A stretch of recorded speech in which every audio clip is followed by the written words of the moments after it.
Lumabas sa survey ng SWS noong huling quarter ng 2024 na 36% ang nakuhang net satisfaction rating ng Marcos government. Pero para sa dating opisyal ng palasyo, mas mababa pa umano sa naturang resulta ang nasisiyahan sa kasalukuyang administrasyon ngayong unang buwan ng taon. Narito ang balita ni Carlo de la Peña.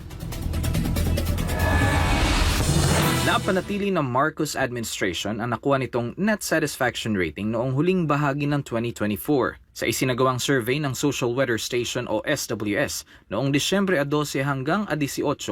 Nakakuha ito ng 36% net satisfaction rating. Kapareho ito sa naitala ng gobyerno noong ikatlong quarter ng nakaraang taon. Ang net satisfaction rating ay nakabatay naman sa pagtugon ng pamahalaan sa iba't ibang isyong kinakaharap ng mga Pilipino, kabilang ang mataas na presyo ng bilihin at pagbibigay ng trabaho. Pero para kay dating Chief Presidential Legal Counsel, Attorney Salvador Panelo, mas marami na ang diskontento ngayon sa administrasyon matapos ang petsa kung kailan isinagawa ang survey. Maaring tama yan noon. Pero marami ng events na dumating. Nariyan yung sa Luneta, di ba? Nariyan yung impeachment. Nariyan yung dinismiss, yung impeachment. Na hindi dinismiss yung mga demanda kay Inday Sara.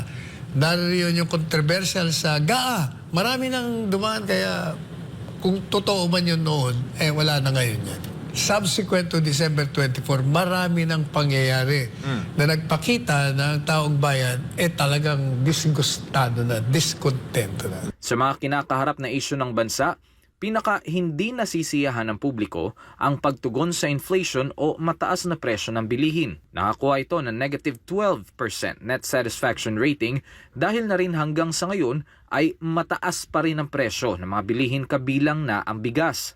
Samantala, pagdating naman sa kaliwat ka ng survey, ngayong papalapit na eleksyon sa Mayo, sinabi ng Commission on Elections o COMELEC na kanila muling pag-aaralan ang desisyon dito ng Korte Suprema at kung nasusunod ba ng mga survey firm ang mga itinakdang guidelines. Pero kung si Attorney Panelo ang tatanungin sa naturang issue, matagal ng mind conditioning yan, ever since ganyan talaga. Kaya dapat pagbawal na yan, pagbawal niya na, tapos ang usapan. I-survey nyo na lang yung kung payag ba ang tao sa administrasyon na ginagawa. Buti pa yun, wag na yung mga popularity, kasi lalo na sa eleksyon. Dihado yung mga hindi kilala. Siyempre, malaking advantage yung kilala, may pera. kabilang din sa pinag-aaralan ng COMELEC ang pagre-regulate ng mga survey upang matiyak na hindi maaapektuhan ang pagpili ng mga botante ng kanilang ihahalal na opisyal ng gobyerno. Una namang sinabi ng ilan nating kababayan na mind conditioning lang ang mga inilalabas na resulta ng survey ng iba't ibang kumpanya para sa nalalapit na halalan. Para sa Diyos at sa Pilipinas kong mahal, Carlo de la Peña, SMNI News.